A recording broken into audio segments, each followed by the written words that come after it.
Well, welcome everyone to College Council. My name is Ricky Shabazz. I have the honor and privilege of being the president of San Diego City College. And in the spirit of Black History Month, I am wearing my Black and Chicano Studies t-shirt.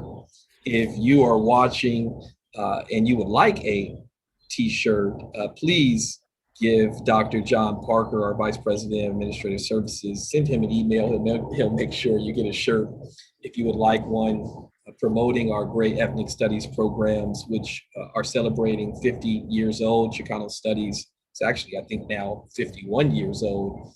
But with that said, welcome to College Council. College Council is the highest level of governance at San Diego City College. It is a committee comprised of all of the leaders from the various constituency groups on campus.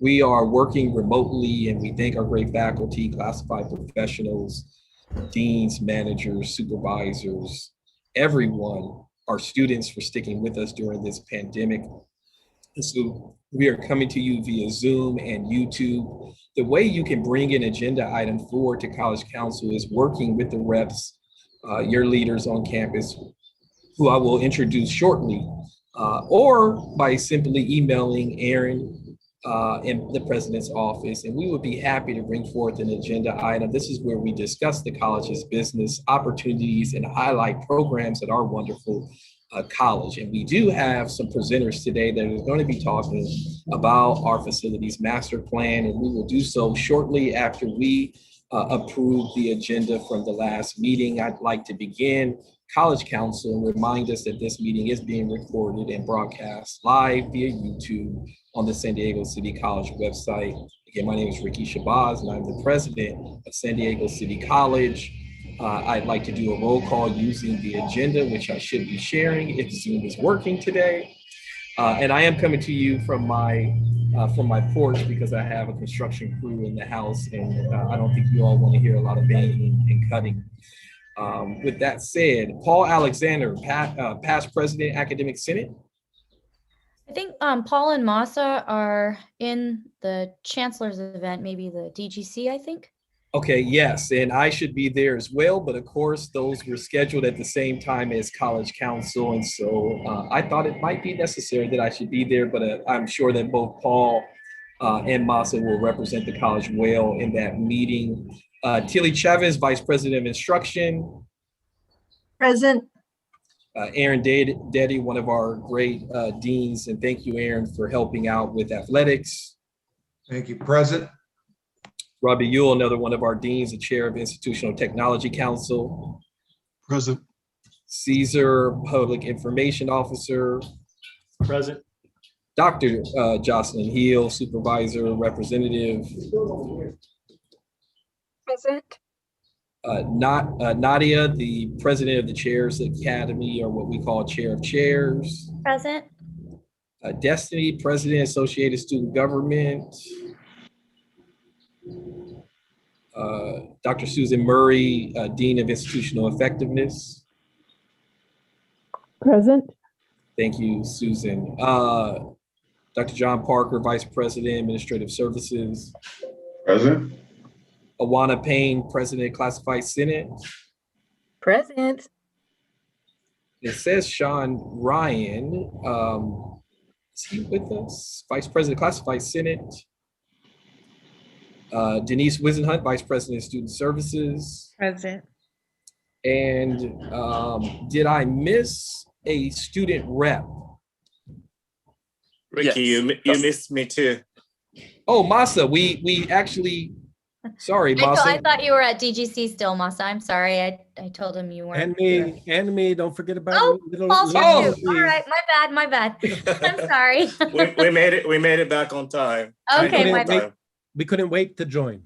Well, thank you. And let me just formally introduce our past president, Academic Senate, Paul Alexander, and our current president, and welcome Masa, the first meeting as the president of the Academic Senate. Thank you. And don't forget Josh. And Josh Art, and I bear with me, Josh, representative of the Associated Student Government. Yes, present. Thank you. Yes, Josh, I We need to, Josh, can you shoot me an email? We want to make sure if you don't have a City Pride shirt, you have been representing the student government very well, Josh, and I'm so appreciative. Our students are our most valuable resource, and to make sure that they are on our governance committees is so important to me as a president. So, Josh, thank you for being here. Denise and Marciano, thanks for making sure that Josh is here. And Josh, I want to gift you a shirt. So shoot John Parker your email address. We'll make sure you get a City College shirt for your dedication. You've been steadfast in attending. Speaking of John Parker, our Vice President of Administrative Services, I'm going to introduce him to ask that he introduce our colleagues from R&T Architects who are working with our facilities master plan. Thank you, Ricky. Good afternoon, everyone. As you know, we have been working with a consultant and facilities master plan consultant. We engaged in December after interviewing 3 or 4 firms in early fall. And we had a meeting recently, actually just yesterday, which is identifying the timeline, the deliverables, and the milestones for the facilities master's plan, which is tentatively scheduled to be completed in January of 2022. This is in a shared governance environment. 1-year facilities master's plan is pretty aggressive.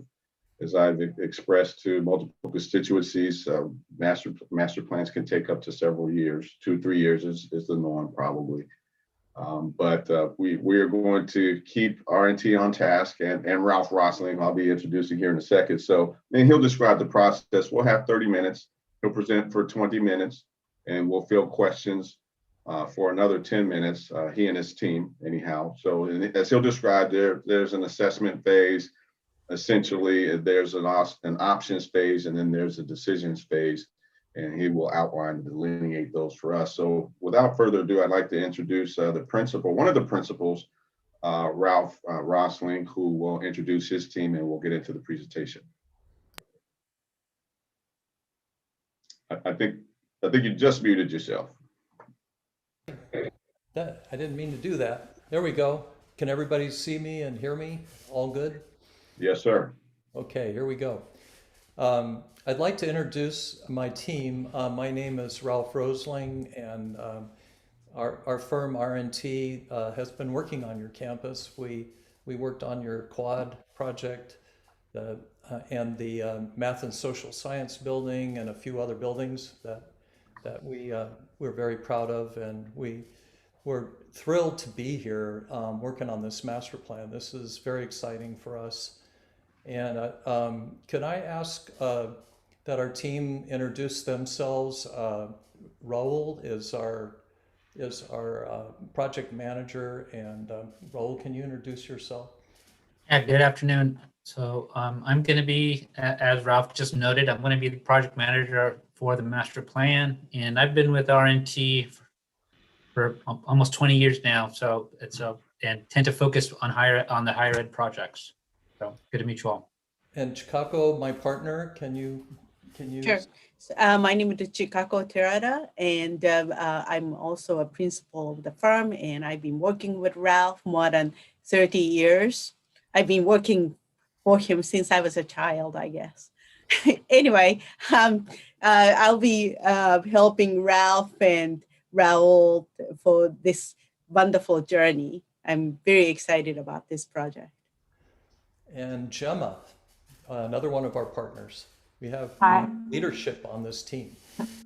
I'm Gemma Shui with R&T. I'm also one of the principals, and I've been with R&T for over 12 years now. So I'm really, really happy to be part of the team and to meet all of you. And we have Leslie. Leslie, can you? I think you're on mute, Leslie. Can you hear me now? Hello, I am the project administrator, and I will be working closely with Dina to schedule programming and workshop meetings with you to gather information for our master plan process. And Christy, can you introduce yourself, please?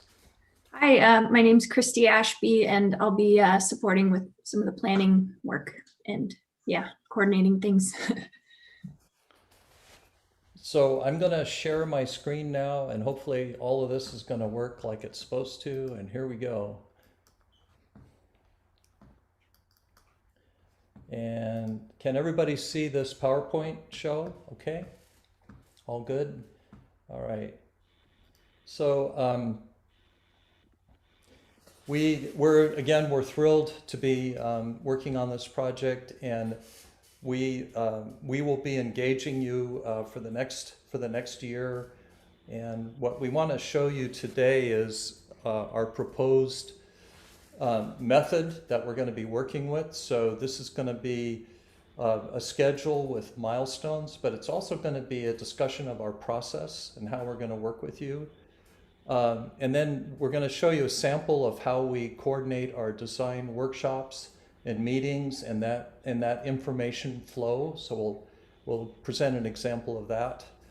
And then some of the planning considerations we've been thinking about, and we'd love to get your thoughts. So we're going to show a couple of slides about how City College kind of fits into the bigger context. And then we've been gathering topics from various meetings for open discussion. So we hope that we could engage you in some open discussion at the end of this meeting and really get some good conversation going. So you've met our team. Our team is actually quite a bit bigger. We have Rob Quigley, who's going to be joining us in later meetings. We have, I guess the rest are here, but we also have a whole group of consultants down below that will be engaged if they're needed along the ways. So let's go through the schedule and the milestones. And what I want to talk about is our process and how we're going to be working. So the first couple of tasks are really kind of gathering information at a high level. So we've had some talks already and some goals that have been set and some ideas for some of the master plan areas of study. So we've had a few of that discussion already. So that's the first few weeks that we're in right now. We will be starting reviewing your plans and your reports, and we're going to do a campus walk with facilities and whoever else wants to join us to walk the campus. And then we will start doing workshops with department leaders and the leadership of the campus. And again, that might also entail a campus walk. And then after that, we will give you a report on the assessment of your existing campus, some of the issues that we may find out about. So we'll actually give you a little report at that point, and that will be in April. And then probably starting in March, we will start doing our program discussions with all the departments.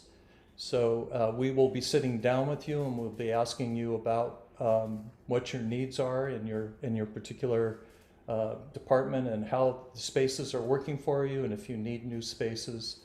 So those discussions will go all the way to May, at what point we will have a program document that will basically outline all of that. And then right before you guys go on break, we're going to have a whole series of what we call planning workshops, and these will be with the campus people, and we may actually do some outreach ones into the community as well. But this is where we will be doing a lot of the planning exercises, looking at various alternatives, and then we will hopefully get a preferred alternative before you guys all go on summer break. That's our goal. And then while you're on summer break, we will be evaluating the plan that was selected and look at the costs and the effectiveness of that plan. There may be a little bit of tweaking to that plan. And then we will go through capital improvements. We'll set the capital plan for you to approve. So when everybody comes back from summer break, we will have some more approvals from the campus and through the shared governance. And then we will start getting prepared for the board approval, picking up comments from everyone. And then we will prepare the final document. We'll do a draft and a final document between October and January of 2022. So this next slide just kind of summarizes that. The initial high-level meetings, the department programming is the green line. Our planning exercise and outreach and getting to the preferred plan is the blue line. The summer break is that next segment there. And then the final master plan and approvals is that orange line at the far right. And then along the way, we are going to be requiring data from you. And so initial plans that you had, reports, planning documents and enrollment data, anything that we need to know about, we will be collecting that in this first 8 weeks, and that's the green arrow there. And we are putting together a request for information to get all of that from the campus. And then, of course, as we meet with the departments, we will be sitting down and we'll gather information, just talking with you about what your needs are. And then as we go further through the process, there'll be other points where we'll need to get your approval, and that's not shown on this diagram, but it was shown on the earlier one. So these are really the data points. The green arrows are really where we need to get information from you. And then when we do our workshops, we usually start with a slide like this, where we show the previous meeting we've had with you. We show the current meeting that we're in and the agenda that we're going to have for that meeting. And then we show meetings going out in time, like 2 or 3 meetings out. And we show what we're going to be covering in the next meetings. And where we need information, we will turn the graphic red, so it'll be clear where we need to get your approval or information from you. And we've used this in design workshops before, and it's a very, very easy way to communicate information back and forth. The expectations are really set well with this system. Some of the things we've been talking about internally at our office and also with Rob Quigley's office is how unique City College is in the setting that it's in, with the neighborhoods of the Center City, Golden Hill, East Village, the Idea District, Sherman Heights, and Balboa Park, and San Diego High School. It's really in this interesting pivotal location, and we are anxious to develop the strategy with all of you of how we work with our neighbors around the campus, and who do we really need to have close connections with, and what are the expectations of the community around the campus. So that's one of the things we really want to find out more about as we get into this project. And then actually the real physical connections we think are going to be very important too. This is one of these beautiful images that come off your website. Your website is an amazing website, and this drawing is very, very understandable, and we love it.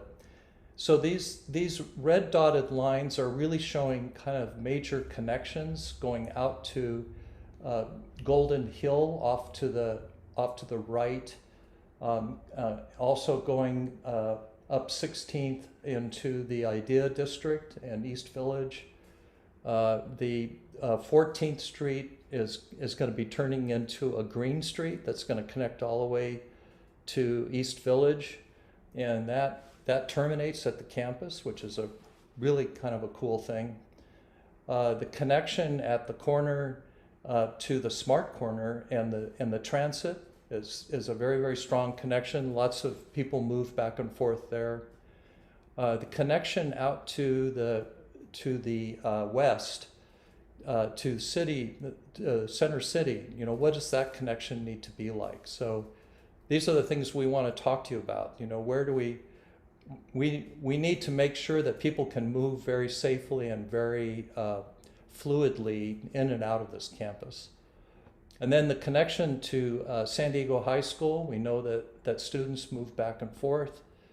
And then a really important connection is to the North Campus, and how can we make that a safe and potentially a portal or a bridge or some kind of way to announce City College. It could be an identity piece there at that point. So, and we had this map that we've been looking at, and we like this map a lot because it has all the letters of the buildings, and it also shows where there's parking.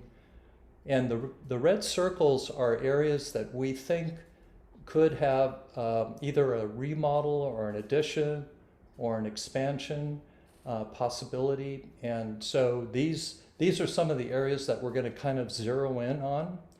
So the map on the right is actually the South Campus. And so you can see the various places where we think there's opportunities. And then the map on the left actually shows the South Campus and a portion of the North Campus. And we need to look at the North Campus and see what the opportunities are there as well. And finally, these are some of the topics that we've heard in previous meetings, and we wanted to open up the discussion here and see if there's new topics we should be talking about and addressing. So I wanted to just kind of use this as a way to seed the conversation and then turn it over to all of you. And if you have questions or comments or topics that you think we need to be pulling into the master plan, please give us your thoughts.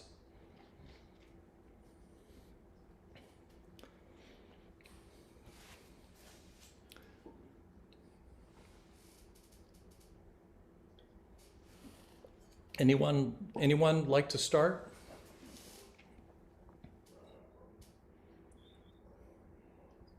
Looks like Aaron Deddy has his hand up. Thank you, Ricky. Ralph, we talked about it lightly in a smaller conversation. It's very important we get it out to the broader area, is a concern over the parking and finding ways to incorporate more opportunities through our campus to support our students, our staff, to have more access points, and finding ways to incorporate that would be fantastic. Thank you so much. Aaron, just a follow-up question on your question.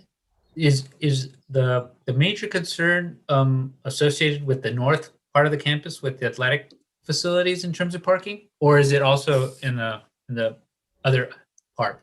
It's a broader sense, just providing more opportunities throughout the campus for our students, especially, as we have so many different commuters coming through.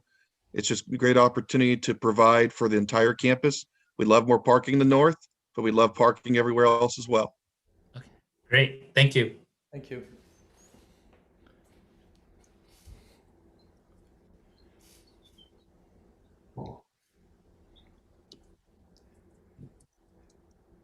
Are there new programs that we may not be aware of that have just started up that we need to know about, that you all have been talking about and that are coming online? Is there anything in that category that we should be asking about? And maybe, Ralph, if we could unshare the screen, that might give folks a better I don't know if you've reached the end of your presentation. If you're not, then you may want to keep it. But if you have, you may want to unshare so we see one another. That may encourage some dialogue, and I'll spearhead it. And folks, let me also say to the leaders on College Council, the vice presidents and myself and Caesar have already had a chance to meet with our colleagues that are representing the college. So we depend on you all as leaders to bring forth some information. And certainly you all have assigned reps to the committee that are working hand in hand with John Parker and the consultants. But if there are things, Paul, Masa, Jocelyn, Nadia, Awana, if there are things that the consultants should know about, this would be your opportunity to share some of that insight outside of the committee that's already been assembled. And I'll just share one thing that I know that I hear from faculty and staff and others, and that is the lunchroom area, the cafeteria. And certainly we had that discussion, but I would invite my colleagues, certainly Robbie as well, if there are other things that you would like for the consultants to be aware of. Awana. I have an item, just come on camera, just more, I guess, visibility to the community as a whole with more signage so people know that we're a college, this is City College from all sides, maybe all buildings. I know we have banners up when it's time to register and things like that, but some people still don't know that like there's a community college in the middle of downtown. So just maybe signage on the buildings or on the street poles or, just more of that. Excellent, Awana. And I can tell you someone has spoken to me a number of times about signage, and if they could help me with the name of the sign that they're talking about. Marquee. A marquee, there it is. Yes, I've heard. Marquee plurals. Marquees, yes.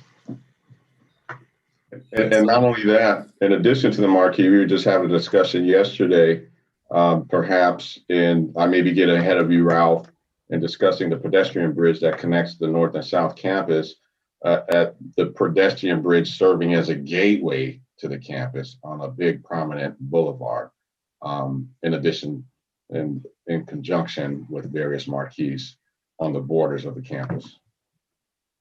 Yeah, that would work brilliantly, because I think strengthening that edge, I think that's a great insight of knowing to know when you're going to be on campus by defining the edge of the campus makes a lot of sense.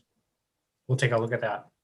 We've been talking internally about the west edge of the campus, and the green space is very nice, but some of the buildings are very, very recessed, and maybe there needs to be a little stronger presence of the buildings along that west side.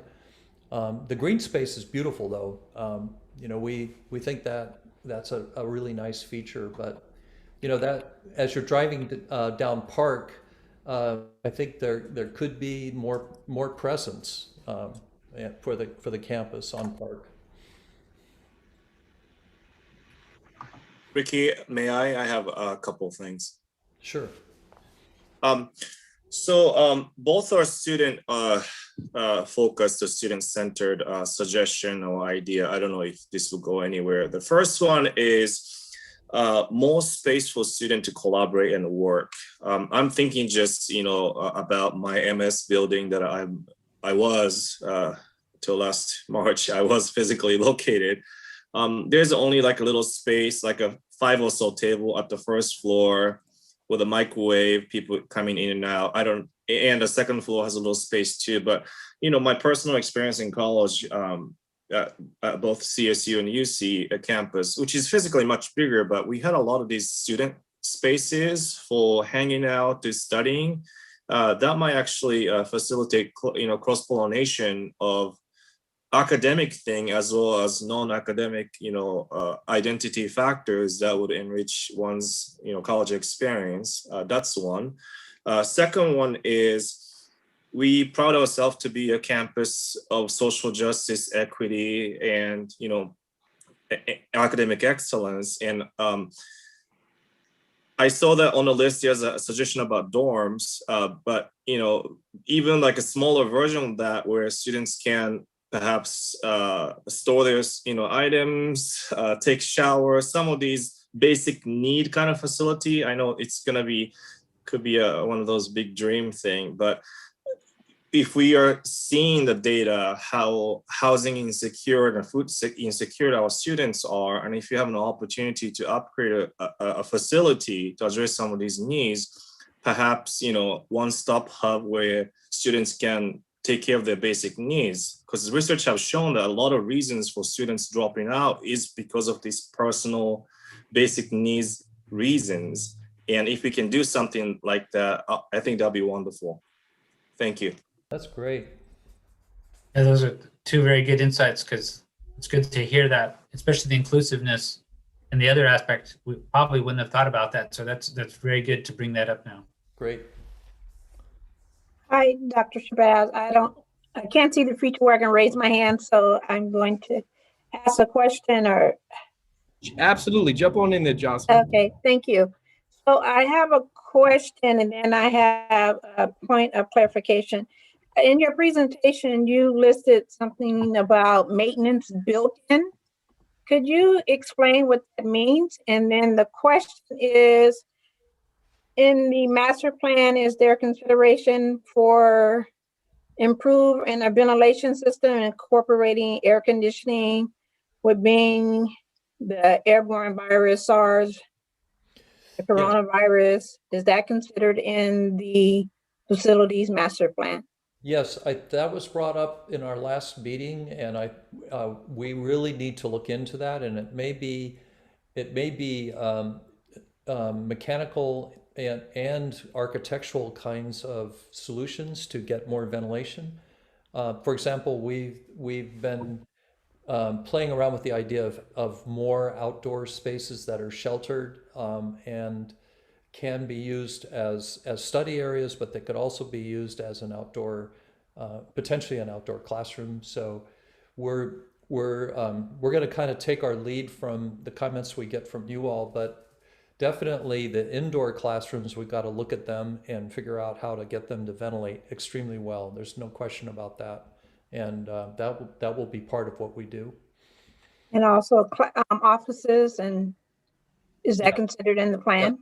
Yes, the whole campus. We're going to be looking at strategies for that.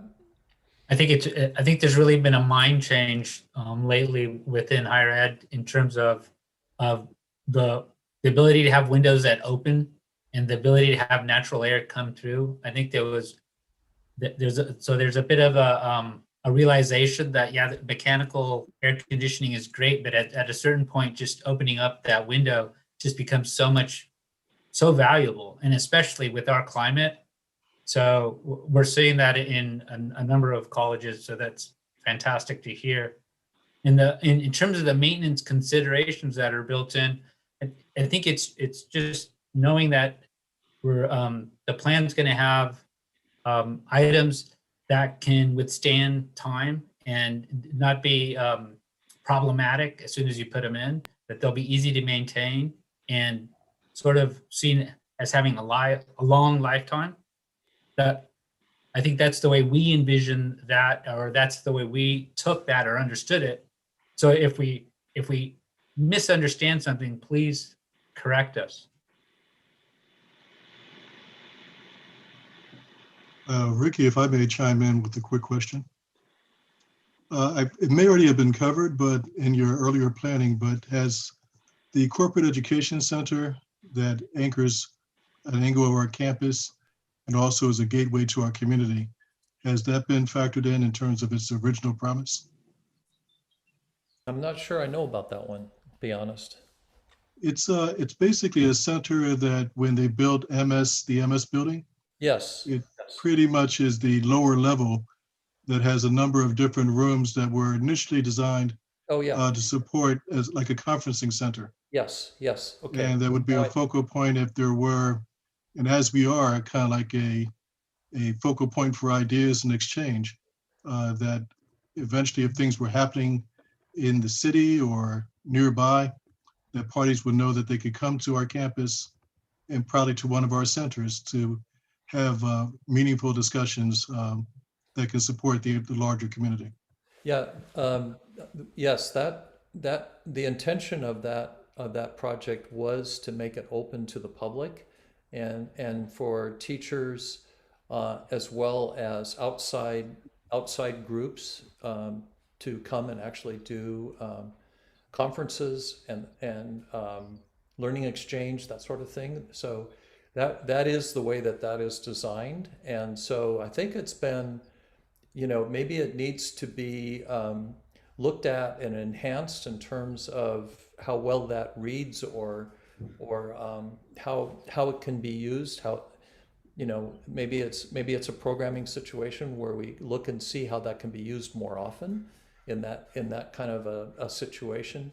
But that it would be good to know how it's been used, frankly, because that's a project we did in our office, and we'd love to know if it's getting the use that everybody hoped it was going to get.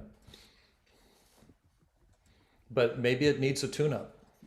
I would say that the campus has done a great job using it because we realized we needed one. I mean, Rob, you can correct me, but that is a core piece of real estate for the campus. But I think the community still needs one. It just doesn't have the capacity now because we do a lot of campus program that needs to be there. Yes. The functions need to happen somewhere, and that is the space for that. Yeah. And I would agree, Denise. I would just offer that not so much that it is exclusively for the community, but it could be for us originating programming that involves the community. So it's something that's born of our campus for the benefit of all, and that we have a place to host it.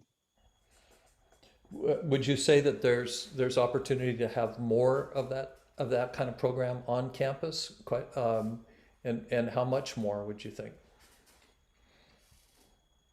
Well, this is just my 2 cents. I think our college is an incredible asset that is sometimes underutilized by the larger community in terms of our intellectual capital and the type of meaningful things and conversations that take place on this campus.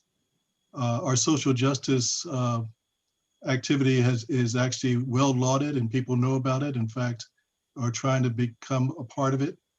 But in a sense, the potential exists for us to be perhaps known as the focal point for the exchange of ideas for downtown in the higher education setting, because we are really that entity downtown. So there's room for growth, I believe. Do you think outdoor spaces are used for events and program kind of functions now, or is it underutilized, or you can have more? What is your feeling about that? Just to add, I would say prior to the pandemic, of course. Sure, right. Yeah, there was, we've had a history. This was, I think, came online somewhere around 2012, 2013.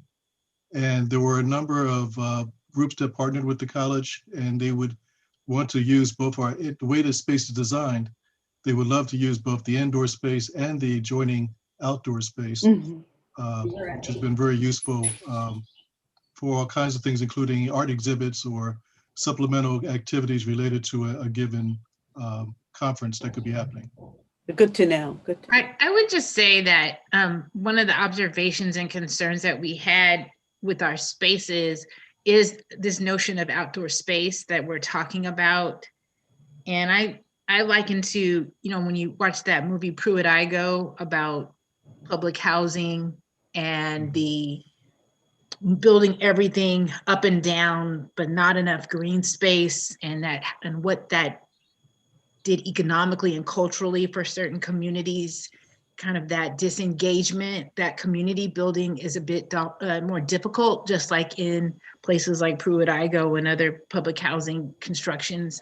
And so I think we need to be more intentional in our planning to utilize green space better from a health perspective, but also from a community perspective.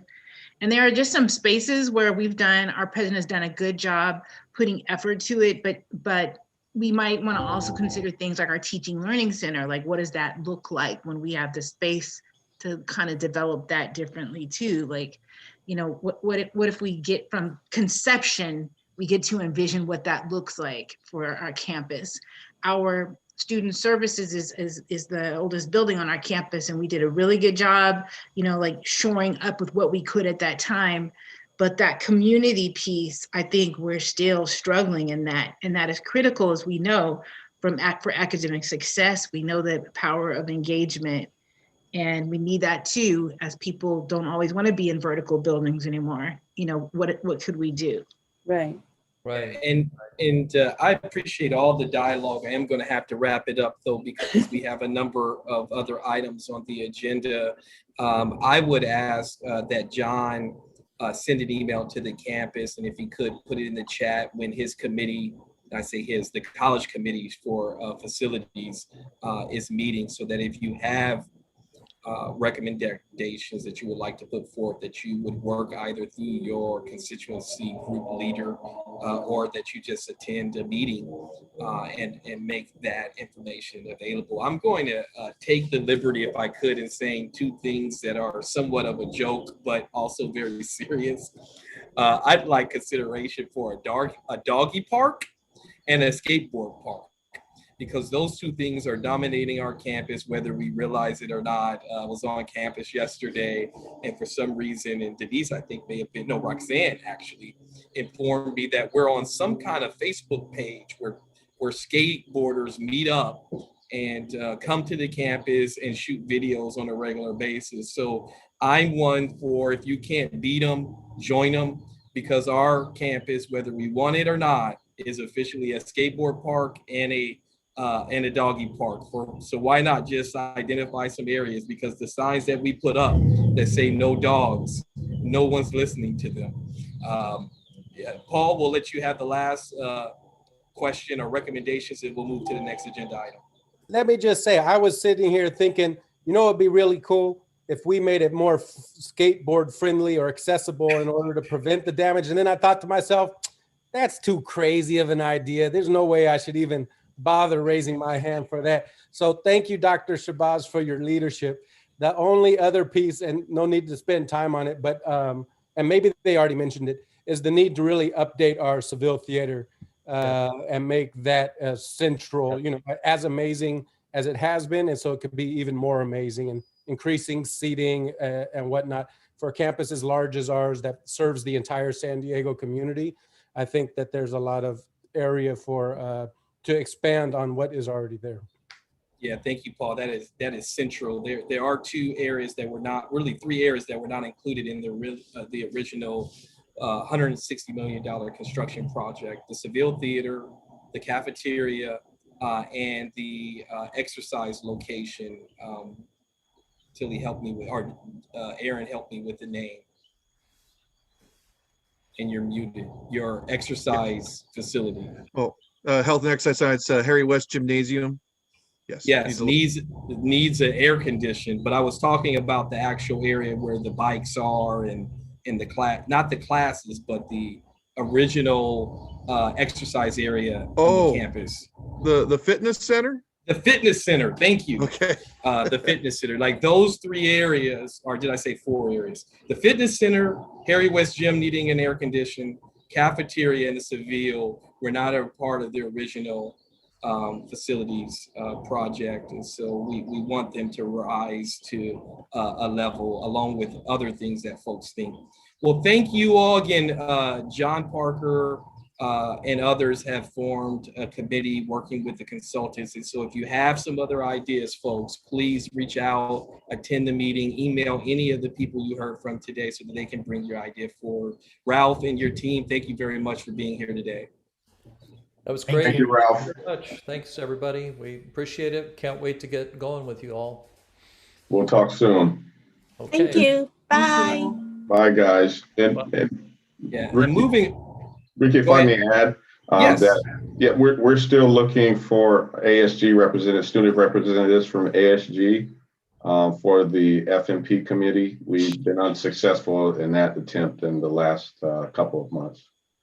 John, might I ask you to work with Marciano? The other thing, folks, that I've asked John to do specifically is to schedule himself to go to those 4 areas that we mentioned to make sure that there's faculty input, folks who use the Seville, the fitness center, cafeteria, who really doesn't have anyone per se. But John, can we add student government on your list so that we can go and make a presentation? And Josh, certainly if you could help with identifying someone to be on that committee. But John, if you could shoot Marciano an email and go directly to the student government, make a presentation, I'm sure we'll be able to get someone. John, you have the next agenda item as well, an update on the policing committee. Oh, I'm sorry. Hold on one second. Thank you, Aaron. Again, we could not run this college without Aaron Flanagan. I got a little excited about our first meeting for the semester, and I neglected to have a discussion for approval of the minutes of the last meeting. It was in your email. If we could take a motion to approve the meeting minutes from the last December meeting of College Council. This is Awana, I'll motion. Thank you, Awana. Would someone like to second the approval of the meeting notes? I will second. Thank you, Tilly. Any further discussion about the meeting notes from the last December meeting of College Council? All in favor indicate either by muting yourself and saying aye, or raising your hand and saying aye. Is there anyone in opposition? Anyone like to abstain?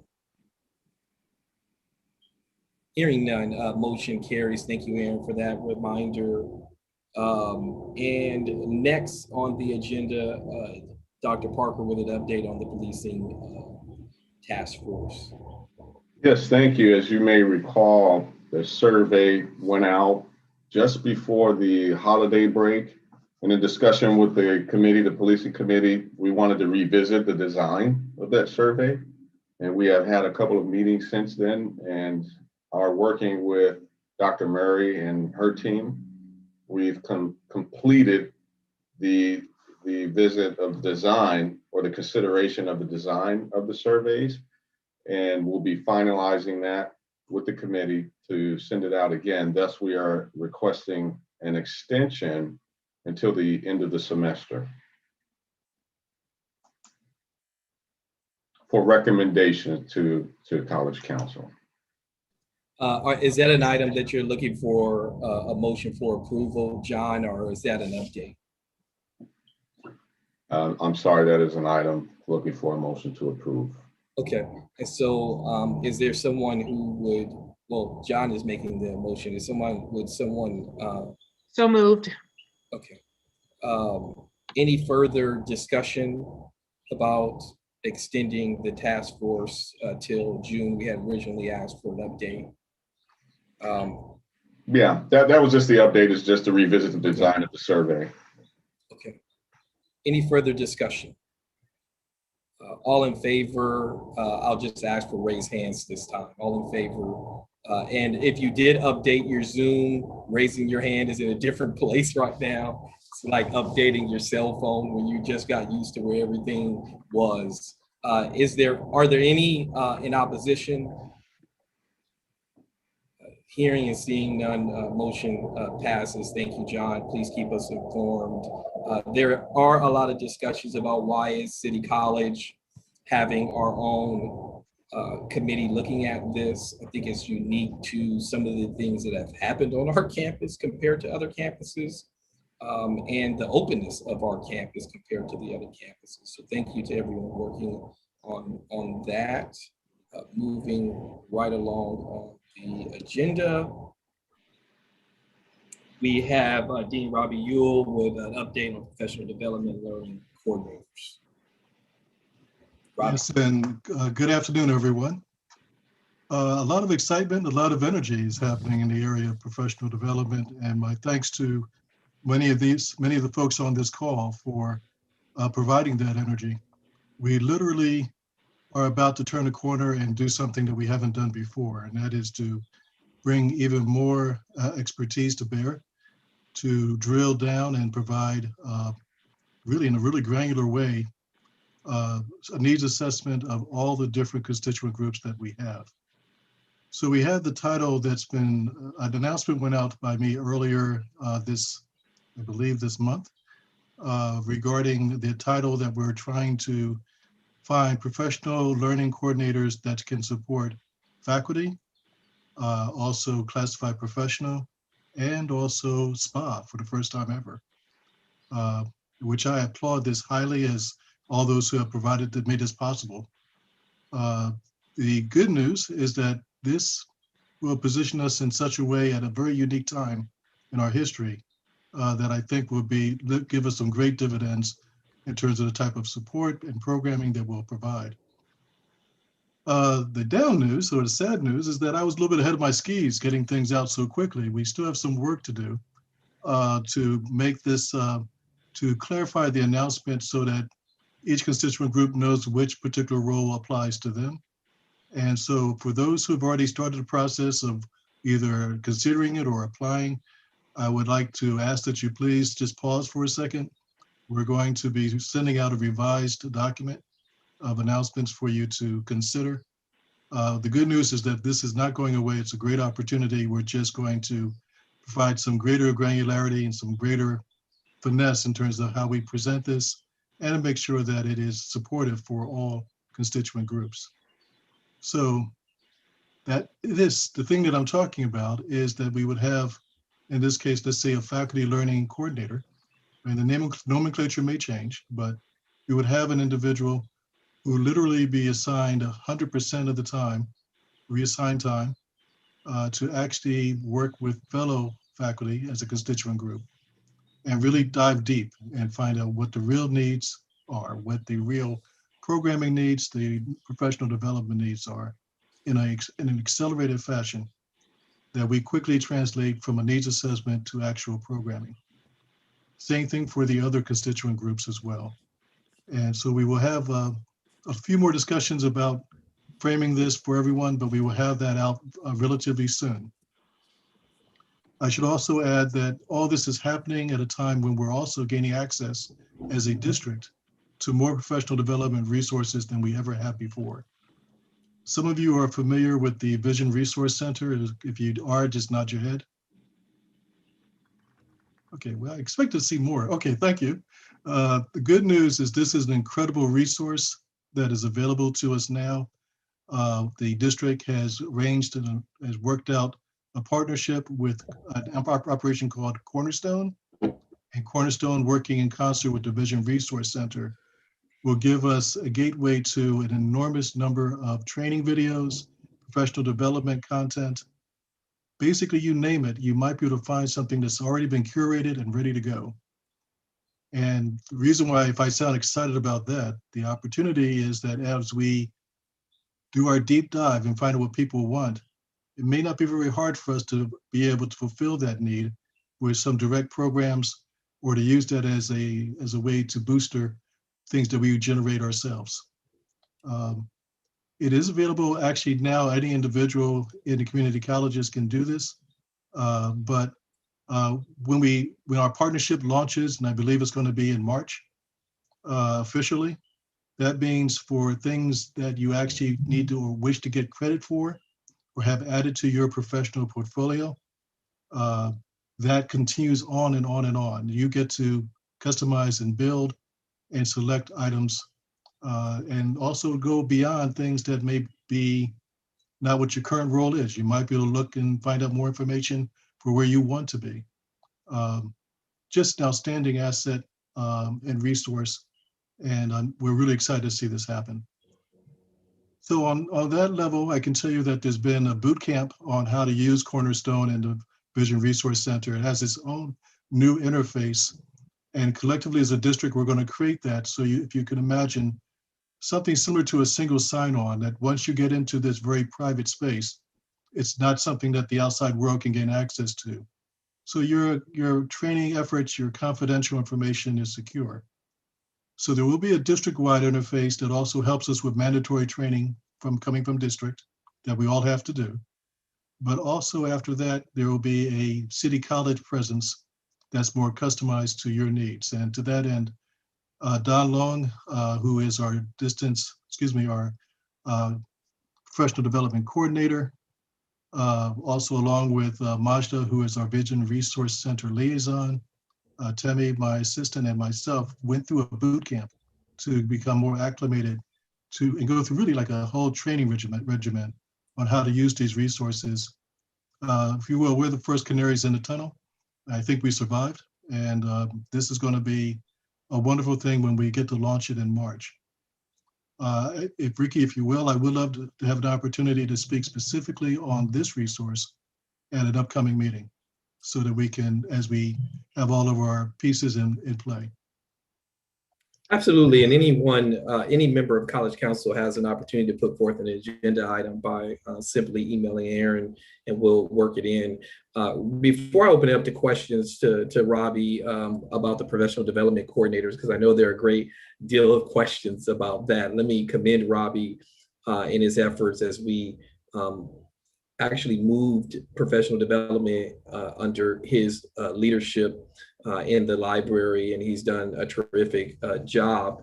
I am equally excited about the opportunity to bring 3 additional people on. Let me just do some clarifying points if I could, Robbie. One, these are 1-year appointments using CARES funds, which is a one-time funding, right? And so this is a stopgap measure to address the pandemic and other things that are going on. And I would remind us that we are in the midst of a recession and dire financial times for the state, the college, and the district. And we're so fortunate to receive or to be receiving the second stimulus funds, where we expect somewhere between $5 and $7 million to come to the college. You say that's a wide range. Well, that's because the district has incurred some major losses with the lack of parking, the bookstore, food services that all have employees that are still being compensated as they should during this pandemic. And so we've got to do our part to offset those losses for the district. But we're excited to invest in the professional development of all of our employees at City College under the leadership of Dean Rob Ewell and the Professional Development Committee. We realize there are a lot of questions. The other thing that I've asked or will be asking, or Tilly will be asking, and I'm formally asking Robbie to do now, is to schedule a Zoom for anyone who has questions about these positions prior to them closing, so that Robbie can answer them, because there are a great deal of inquiries coming in from the faculty. And I do humbly apologize. I know that there were recommendations put forward. We're going to go back to the drawing board, make sure that those recommendations are put into the documents so before they're sent back out to the campus. Are there any questions for Robbie about the professional development coordinator positions?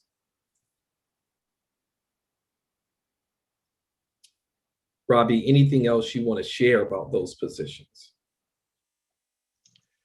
The only other thing I would add is that we actually will be setting up a meeting to reach out to the leaders of our constituent groups as we also go through the next phase.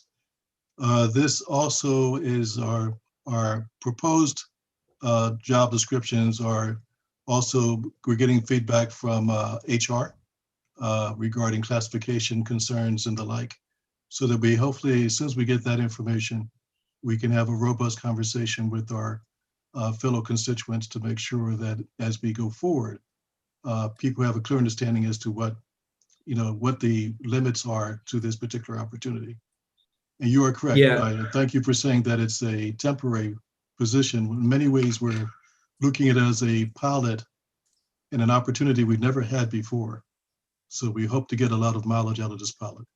Yeah, and in doing so, we have an existing job description for a faculty member. So that one's easy.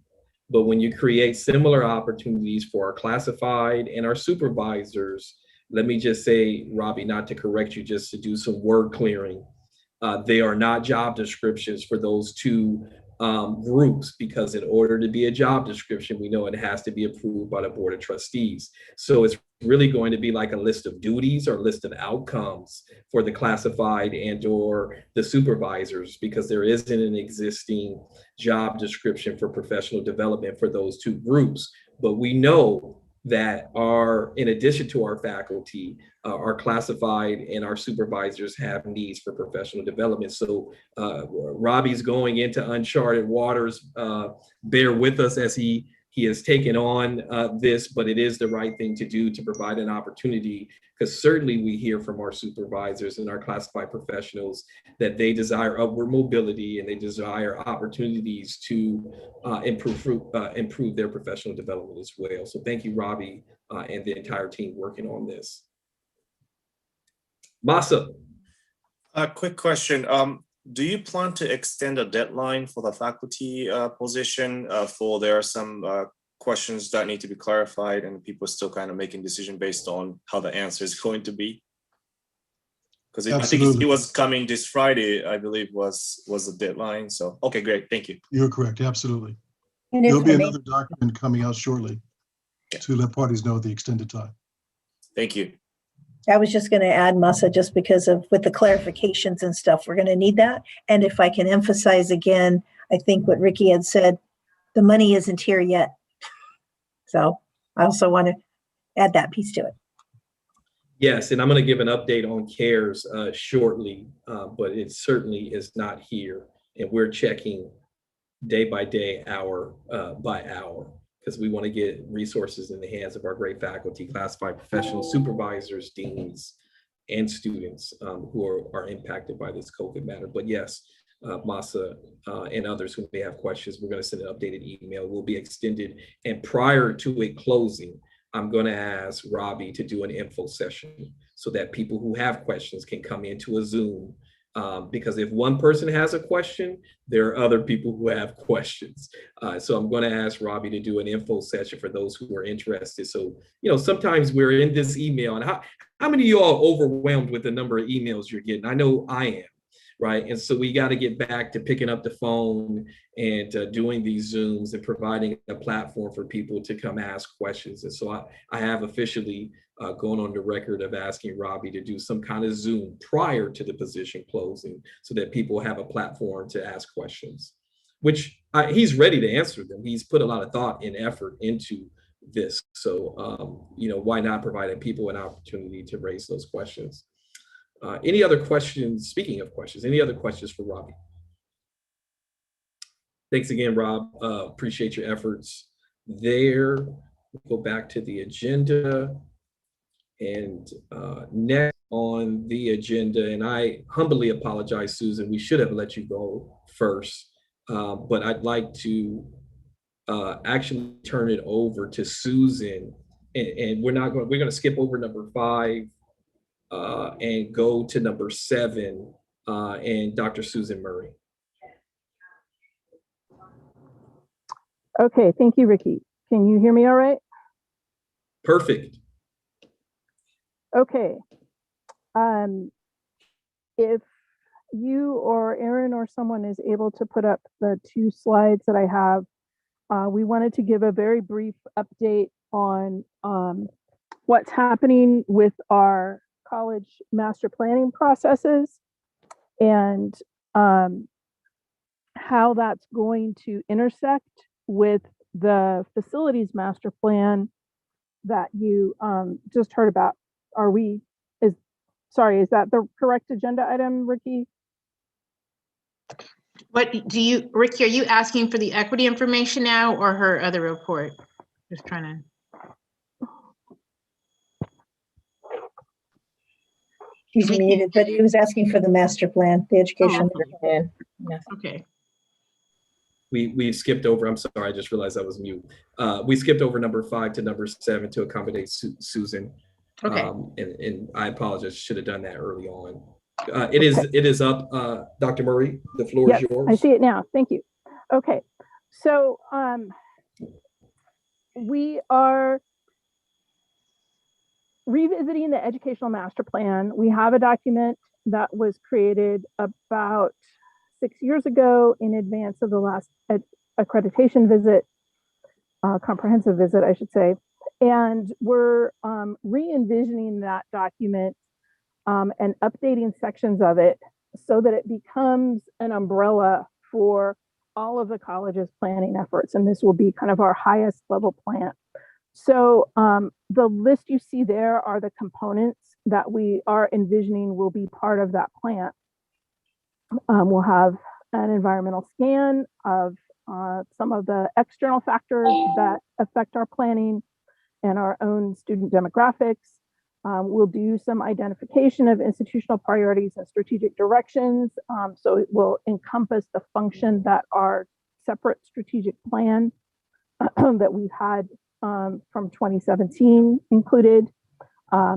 It'll give us an opportunity to look at our mission and vision. It will include some information on the history of the college, our institution set standards, so that we're looking at our outcomes data. And then the facilities master plan will be on its own cycle, but that will be a component of this process. So the next slide is a little bit of our timeline.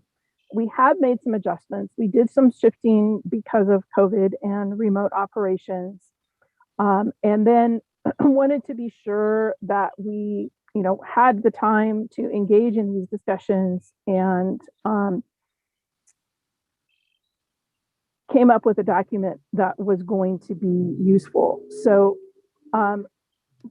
in the fall, we had a campus forum and a community forum, and those started to identify some potential emerging priorities and strategic directions. We're going to continue discussion of that, led primarily by MPROC this semester. And the other thing that we've been discussing at the District Strategic Planning Council as well is changing the cycle or the length of the cycle. That a 5-year plan or anything shorter than that is really too challenging to allow time to implement new priorities, see the results, and understand the impact on the college. And it also means that planning is a constant activity. Now, this is still a living document. We still expect adjustments, but the other colleges in the district, as well as at the district level, have all extended their planning cycle and time frame to something closer to 10 years. So this is something that's going to return to College Council next month as a proposal with an updated planning calendar for the college. And so this is kind of a heads up that will be coming. And then for the rest of the spring, we will have some work group discussions and building on the district environmental scan, we'll add some information for our campus and share that information at College Council. And then we'll have a planning focus at our convocation in August. We're working on some ideas that will integrate some of the conversations we've been having about equity, some of the conversations we've been having about being student-centered with our planning, so that all of those efforts, end up in the same place and form the foundation for how the college is going to move forward. And we're envisioning that will include not only a formal presentation, as we often or usually have during convocation, but some focused workshops where people can interact with each other on topics of interest related to our institutional planning work. So that's the update and the heads up that we'll be returning to College Council with an updated planning calendar. Great. Are there any questions for Susan? This is so important work. Thank you, Susan, for your leadership as we are gearing up for the spring of 2024. And really, it has to be prior to that. And so Susan will be working with Tilly to identify a faculty member, I believe, beginning in the fall to really assist with accreditation and all of the things that are involved in that. That is the world that we live in. So this coincides with also the facilities master plan presentation. There's a lot of planning going on. And as someone who's serving on an accreditation visit next week, I can tell you we are doing tremendous work compared to some of the other colleges that are out there. And that is because of the great leadership that we have in those areas. So thank you, Susan and Denise. We shall now go to item 5. Just meant to have Susan go first. I apologize, Susan.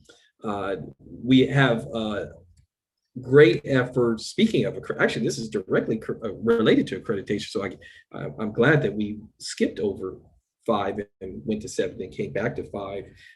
And I will turn it over to Denise. You're muted.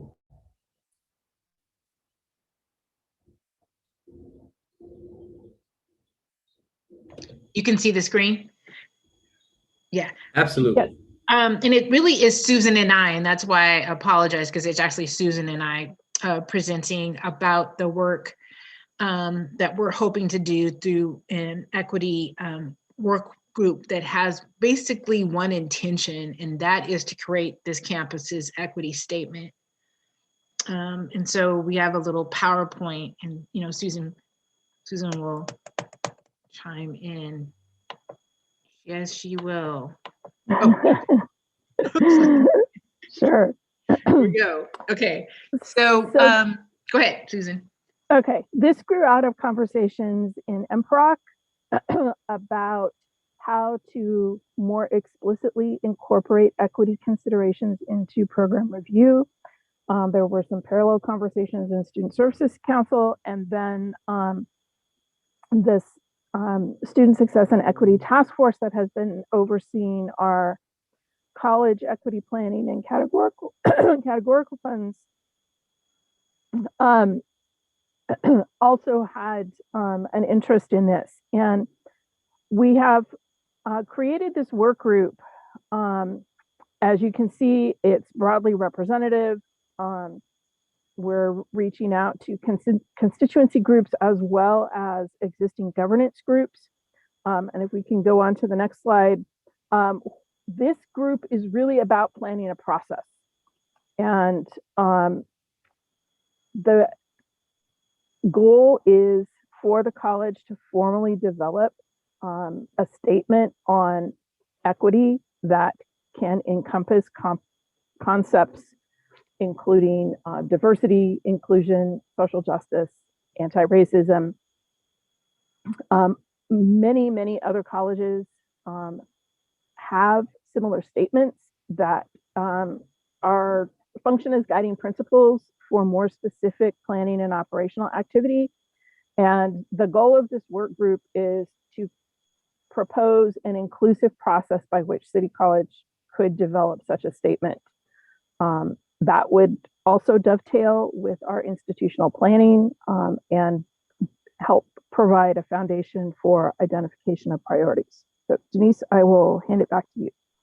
Thank you. So what you see here is the great work of when representatives from spaces like equity, AB 705, research, guided pathways, begin to think about what this might look like in terms of a committee that's sole charge is to create the equity statement. This has already gone through Academic Senate and was approved. It's gone through the SSET committee and was approved. And now it's before College Council. So this is the composition of the membership that is proposed, recognizing that there is a committee that's already on this campus, a task force that works on equity. It was the sentiment of every party involved that we had some representatives. We had a large composition of those present, and also a student voice, and also to have someone from the good work that happened last summer from the faculty equity group. So they are present. The charge and responsibilities to define a process for broad college input in notions of how we consider concepts of equity, disparate treatment, and inclusion. And then looking at timelines of how we're going to make sure by developing a form or some kind of process by which we will make a recommendation to this body to create an equity statement. The agenda minutes, everything will be transparent. We will have a place, things will be disseminated, meetings will be via Zoom. Members who may not attend, who cannot attend, can send a substitute. We're going to make sure that this campus is updated and has reports. This process of sharing, you may have seen it before, and other planning groups that we have to make sure that our campus is clearly informed. Recommendations are reported to MPROC and SSET. Progress updates will be posted virtually so that folks will know in a place on our website. And then what will happen is through this process, we will create an equity statement. And then that statement will be a recommendation to Academic Senate. We'll go through approval. We'll go through the same approval process as we did in the terms of the creation of the work group that created it to present to the campus. And so this is kind of a timeline of what we're working to do that. We're hoping to have an equity summit by April 26th.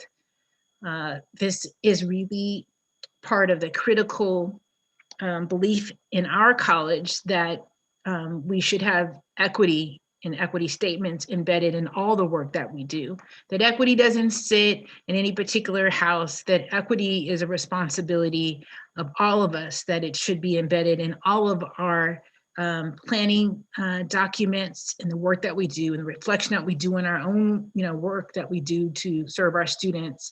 And so that is the process for city that we would like to propose. And what we are asking now, in alignment with the work that has been done through Academic Senate and in alignment with the work that has been done with the Equity Task Force Committee, we are now seeking approval for this process to go forward.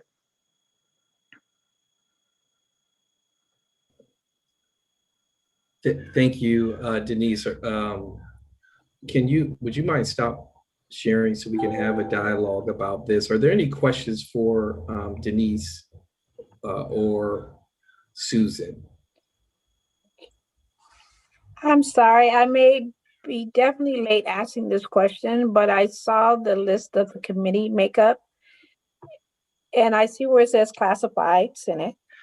So are we considering that's covering supervisors, or can I ask for 2 representatives, classified and supervisors?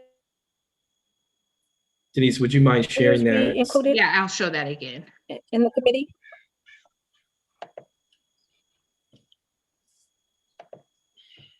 We have 1 member from Academic Senate. We have 1 member from Classified Senate. You do raise a good point, Jocelyn, that we should have a supervisor. If that is that group should have a representative too. The only places that we differentiate in terms of composition has been the Equity Task Force.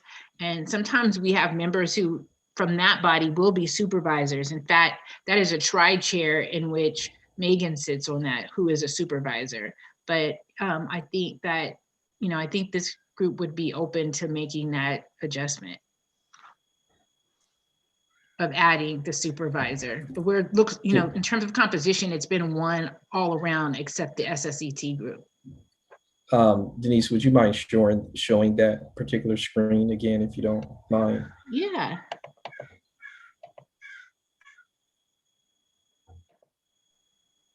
Sorry, I was talking away. I didn't know that you guys hadn't seen it. Okay, here we go. Okay. So help. So I believe, is there anyone in opposition to what Jocelyn is suggesting? Hearing none, I think that means that we're in support of there being a supervisor in this group. Can you help me understand the Student Success Equity Task Force? And Josh, I see your hand. We'll come right back to it. That is your equity task force for this campus. Started about at the inception of our equity dollars being infused on the campus. So why is that not a committee and why is it a task force?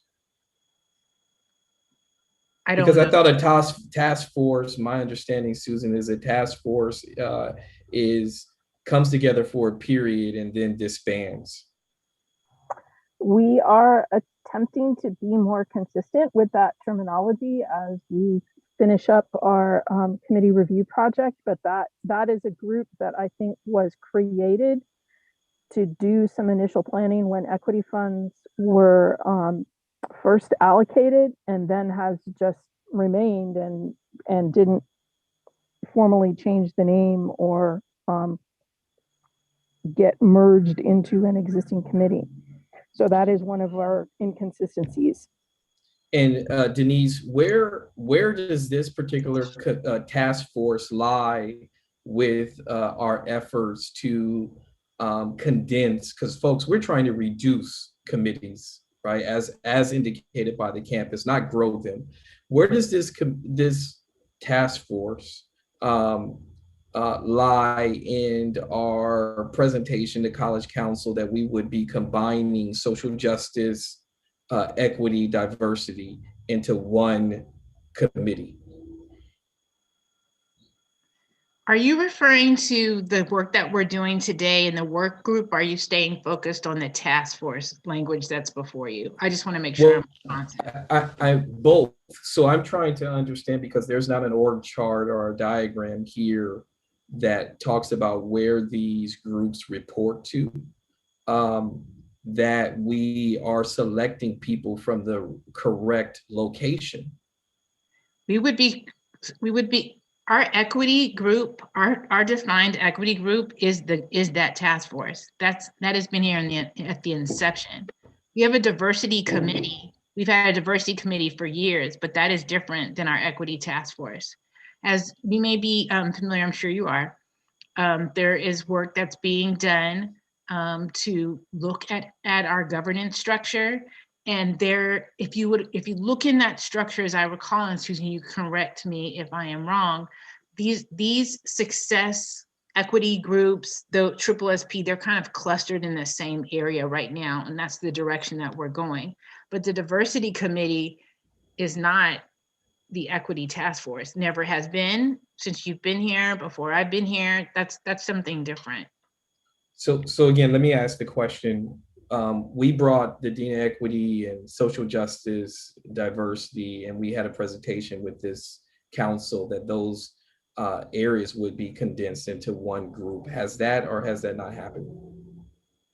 The Diversity and Social Justice Committee, Voices, all those groups meet regularly. That is correct. But it is not the Equity Task Force. That's two different things. Okay. Josh, you had a question? I more had a comment of support. Absolutely. Yeah, ASG has passed an equity and inclusion statement, I believe similar to this one yesterday. So we would like to share that with you. And we are in full support of anti-racism and equity, and making a stance for not just for the students, but for all the college. So thank you for this. Yeah, thank you, Josh. And please work with Aaron to add that to the agenda to the next meeting. I know you wanted to present either the resolution or the statement as approved by student government. I'm sure you would have the full support of College Council. Any other questions for Denise or Susan?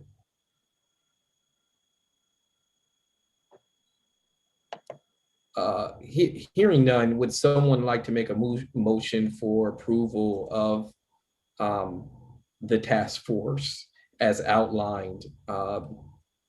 It's by Denise and Susan. Ricky, this is I'd like Masa. to move. I'm sorry. I second that, Rob. Okay, so we've got a first by Robbie, a second by Masa. Thank you, Masa. Any further discussion? I would like to propose in the next meeting, Denise and Susan, that you all bring some kind of flow chart, because we've got task force, we've got committees, we've got a equity task force that's forming an equity task force, and then we got social justice, diversity. Can someone bring something so that the campus can be aware of how all of these things interface with each other? And I'm going to just formally request that all of those committees be condensed into one, because it's probably the same people to begin with. Most of us are on all of these committees, but when we had this discussion in the fall about those committees being condensed under the Dean of Equity, the expectation is that there was not going to be two separate really in this case, 4 or 5 separate groups. And so if someone, if I can ask Denise and Susan to work together to bring a flow chart or some kind of presentation about the task force that's forming a task force, I'd appreciate it.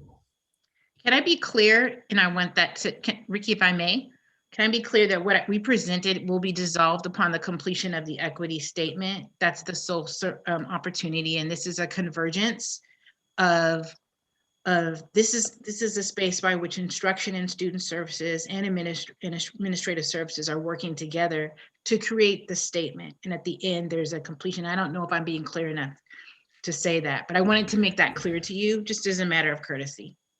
No, absolutely, Denise. And you and I have chatted offline that my concern is, why are we forming another committee when there's already an existing committee that's charged with doing similar work? Why couldn't there have been people just added? That committee already has faculty and representation by all of the groups that we're adding a second committee. You know, we have an IEPI grant to reduce the number of committees and work groups and task force because it's confusing.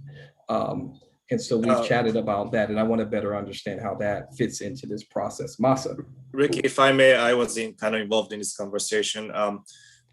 So although the people who might be participating, there might be a large proportion of folks who are in multiple committees working on this topic. We are kind of looking this from organizational way. People wear different hats. As you wear a hat as a president, you also wear a hat as a board member of a certain organizations. And we want to be respectful of those hats, as well as the groups and constituents that the different hat brings. Just because I'm a faculty, academic senate president, that doesn't mean I'm always going to be that. I might be advocating for my department, for example, or for guided pathways.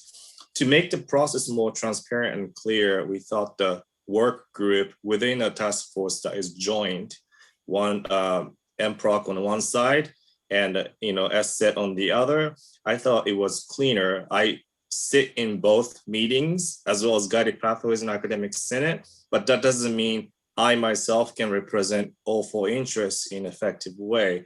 So we kind of thought this through, and as Denise mentioned, this is a temporary one, and I hope that kind of clears up your concerns. It does, Masa, but I still want to be respectful. If I was a member of the equity task force that's charged with what the charge is for that committee, and then I see a second group formed that has a very similar name, I would want to know why we weren't given the opportunity to do the work, being that we're the equity task force. So for sake of discussion, and certainly we can continue this if folks would like, I would just like some clarity in terms of flow of how this is going to work, particularly because I haven't been to that particular committee to ensure that the members of that committee, which have been assigned by our constituency groups, weren't afforded the opportunity to do this work for whatever reason that the folks who put this second task force together decided to do so. I mean, we have an equity committee. Shouldn't we let them do the equity work?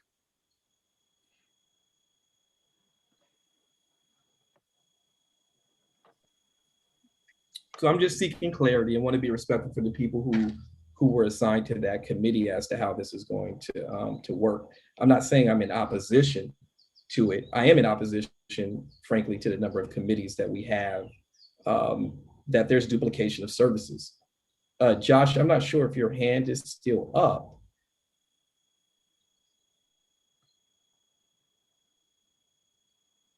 Hearing none, any further discussion? I think we had a motion and a motion by Robbie, a second by Masa.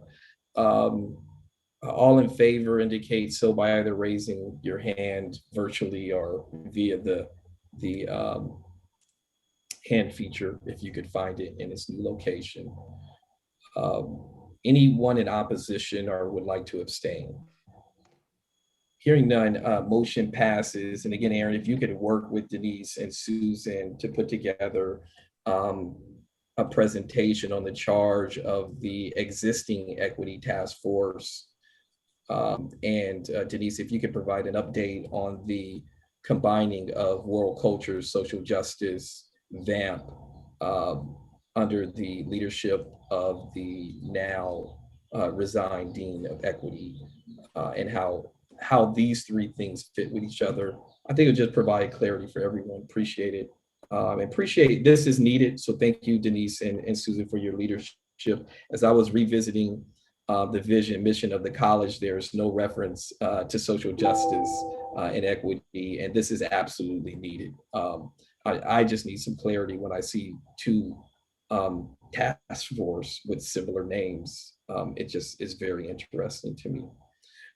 With that said, we'll move on to the next item on the agenda. If I can find it.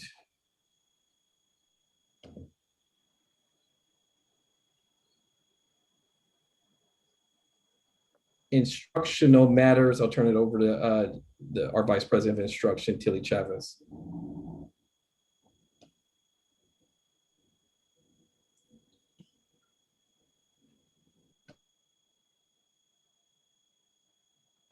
You're muted, Tilly. Thank you. Let me see if I can pull up my items to share with you here. So I was asked to come and have a conversation and let you know we have a proposed reassigned time process.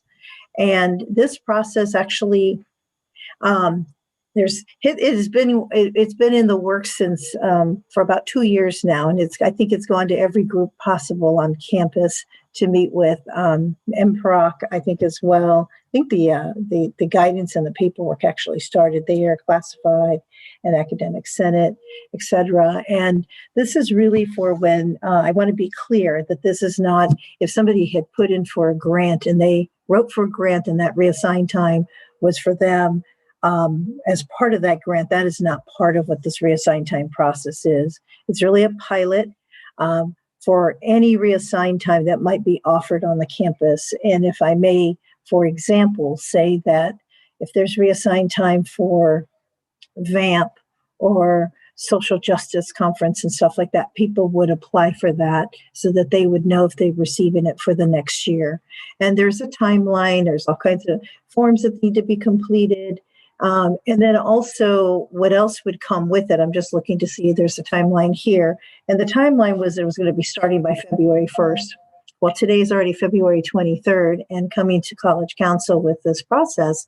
So these will be altered so that the purpose is that the individuals will know what reassigned time they're receiving next year, which will help the individual and the dean to reschedule anything that might need to for the workload. And that's basically most of that process. I don't need to go through all of that one. I'm not sure. I think this one is just really the plan of communication, which we borrowed mostly from Academic Senate's guidelines of, I'm sorry, let me stop sharing that one. So really that's just that process that I wanted to make sure that everyone was aware. I can get these sent out, Ricky, if we need to, or put them up on the website. I'm not sure what's the process that we want to use to have the forms readily available, but I really just wanted to bring that here.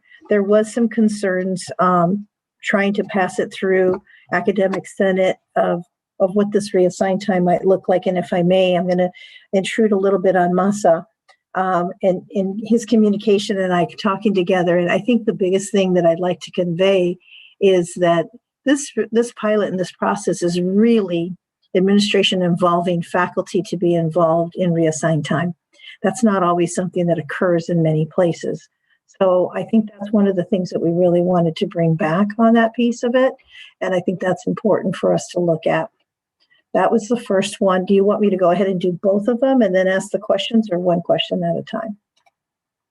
I think we should handle one at a time because we need to formally approve this items if you don't mind, Tilly, because I think we're trying to take it from draft to actually implementation. So we want to be able to have a vote and a dialogue. And I apologize, we probably going to go a little long today, folks. But I do commend you, Tilly, and the entire faculty leadership for making this possible. This is 4 years. Actually, this is 4 years in the making, and so kudos to you, Tilly, and the faculty leadership. Are there any questions about this item? If not, we'll need a motion for approval of the college's request for release time process.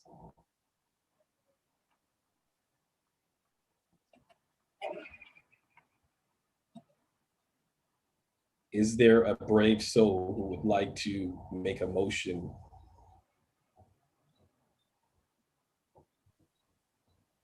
I'll motion. This is Alana. Thank you, Awana. It looks like Aaron's Second. trying to, thank you, Aaron. Any further discussion about this matter? This is important. This is an attempt to be transparent about release time and to allow folks who may not even know how the process works to be able to access it. If there are no further comments, we've got a first by Juana, second by Aaron. All in favor indicate so by raising your hand, either virtually or actual hand.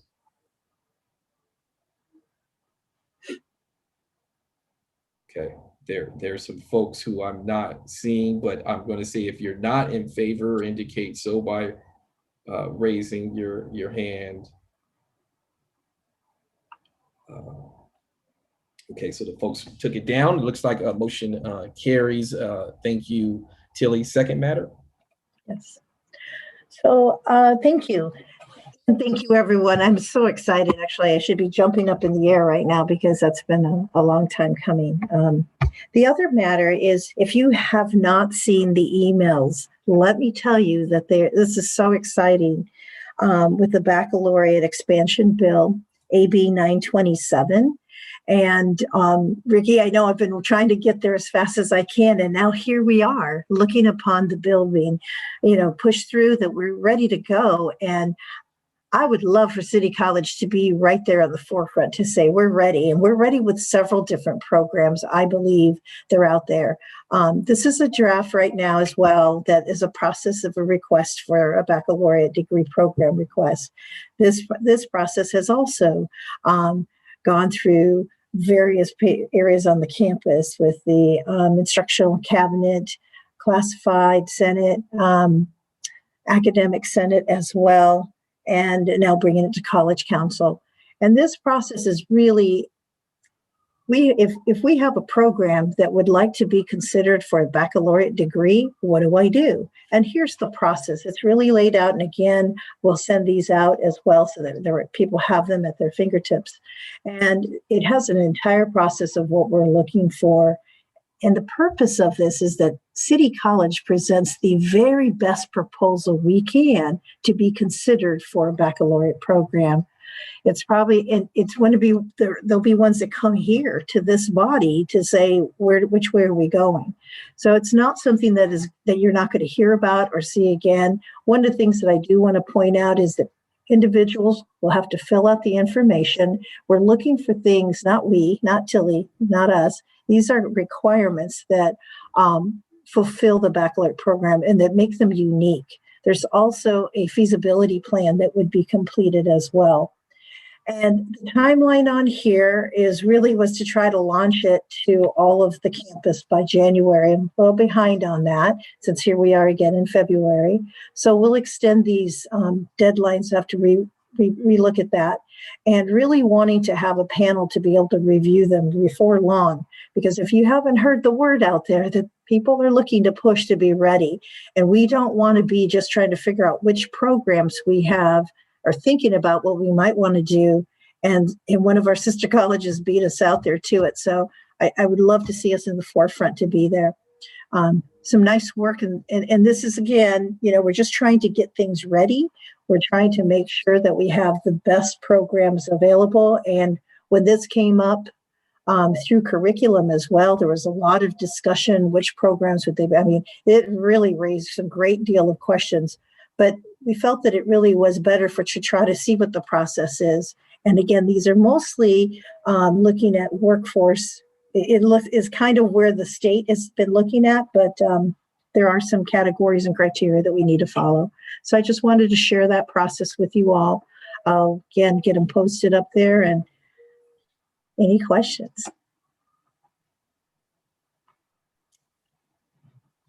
So if we could, again, similar to the prior matter, if we could make a motion for approval of the college's process for considering supporting ventures to launch a bachelor's program here at City College. I motion is the first. Thank you, Jocelyn. Is there a second? Denise seconds. Thank you, Denise. Further discussion? I'll give someone an opportunity before I chime in. Any further discussion? Under the leadership of our great chancellor, she's leading these efforts across the state. This will be certainly one of her many legacy items. We have to offer our students a bachelor's degree here at City College. One of the things that I've asked Tilly to do is to meet with alcohol and other drug studies. That one is not as clear because there are some similar programs at the Cal State, but I'm willing to meet with Dr. Will and to see if we can't figure out a way to make that happen. Have had some preliminary discussions with Justin in the AIR program and Aaron in sustainable agriculture about the likelihood of a sustainable energy program at City College. I would love for us to be able to offer our students an opportunity to have a high quality, low cost bachelor's degree right here at home at the center and the capital of social justice here at San Diego City College. For those of you who are watching, the regulations are very clear that we can only offer things in career education, things that are not offered by the Cal State. Let me go on record as saying that that is a much outdated, need to be updated policy that goes back to the educational master plan that was written in the mid to early 60s. But this is a start, very similar to the Cal States being able to offer doctorate degrees, which I'm a product of, which at the time, the UCs, we've got to bust up this elitism and really structural racism that exists in higher education in our state and across the country. And who better than the leaders in social justice to be able to do that? So thank you, Tilly. Two very big things. Any other commentary, discussion about this matter? Excellent job. You did a great job. We already had a first and a second. All in favor indicate either by raising hand or virtually or otherwise. Great. Any in opposition or anyone want to abstain? Good. Motion passes. Tilly? There. Yes. Well, job well done. It's excited. Thank you. I believe you embarked in both of these efforts upon your arrival. And so thank you for seeing these things through. Thank you for the faculty leadership for seeing these things through. I would ask Tilly that you work with Caesar to create a web page off of your page where these things are easily accessible. And then we send a campus email, maybe included in the newsletter, included in your monthly updates. These are huge accomplishments. We get to take the draft off of those forms. Thank you to everyone for making this possible. Let me bring up the agenda. Are there any other items for you multitasking? Somebody said you're DJing and running the show at the same time. No, those are both yours. We are on to number 8. We are expecting, let me stop that. We are expecting a second stimulus to arrive on campus any day now. The district received approximately $35 million. City can expect to receive approximately, and I'm saying approximately, folks, 31% of that $35 million. That is our district allocation, which should result in somewhere between 5 and 7 million. Well, why am I saying million. The funds can go to offset losses that the district is experienced from the bookstore, the cafeteria, lack of parking. There are still wonderful employees in those areas who are being paid during this pandemic. And so we don't know what the actual dollar amount is that will go to offset those costs. We also know that we have wonderful students that go to continuing education, or shall I say the College of Continuing Education. They are our largest feeder because our district separates non-credit from credit. It's very unique, one of only two in the state, a few in the country. We want to make sure that our colleagues at continuing education have resources to support their students as well. Your vice presidents, your deans are aware of the process. At some point, John Parker will send out an email to the campus with the request form to be able to access these forms. We've shown a preliminary draft based on a $7 million figure to the academic senate leadership and to the deans. We said it was a draft.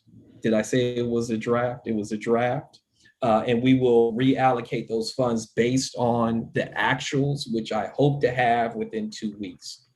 Let me also say that if you don't see your item there, we allocated a lump sum to instruction so that Tilly can assist those hard to convert areas that we're not aware of, that are not already captured. Let me say that if you don't see something within student support services, we've allocated resources to Denise as the Vice President of Instruction to allocate to her unit. We also realize that this money is not enough, but it's very well welcomed.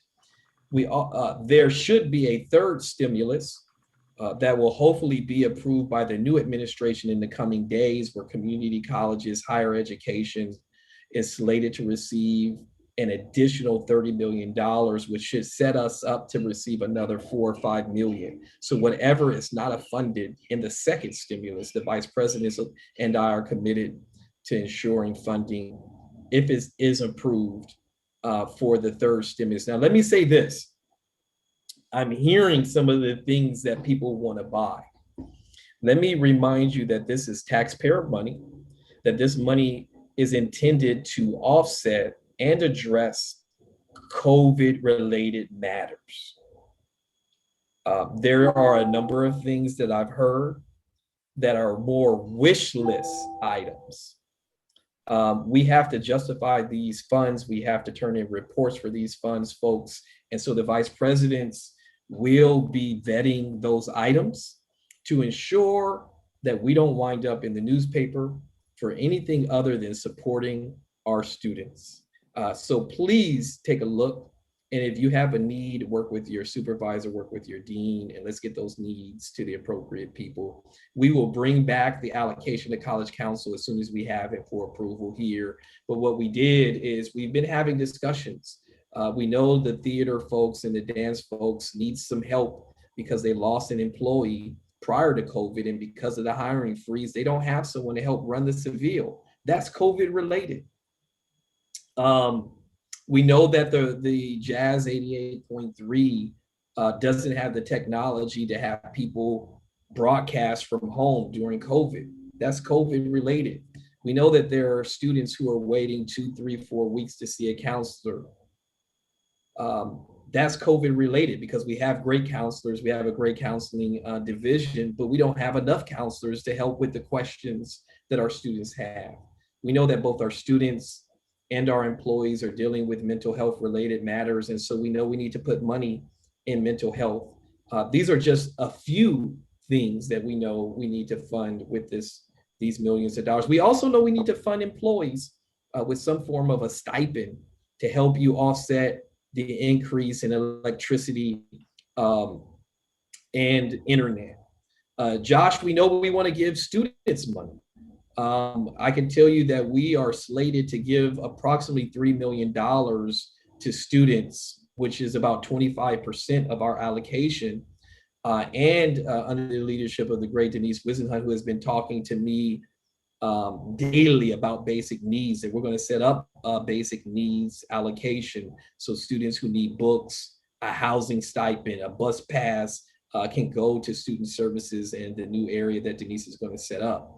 and be able to access those things. So this is just a preliminary discussion that these funds are coming. Josh, your hand is still up. I don't know if you have a question. Yeah, no, I more have a comment. Just to let you know that AESG has passed a resolution yesterday in guidance of how the expenditure of block grant funds should be used. And we're calling on the district to expend funding for underprivileged students. And I know how you've mentioned that we want to prioritize the funding of basic needs, mental health, and housing insecurity. Great, Josh, and I look forward to Denise advising me about that, because when I hear you say block grant, those funds have been expended, and we're talking about the second stimulus. But Denise, let's set up a time for someone to give a presentation to the student government about how all of these pots of money work.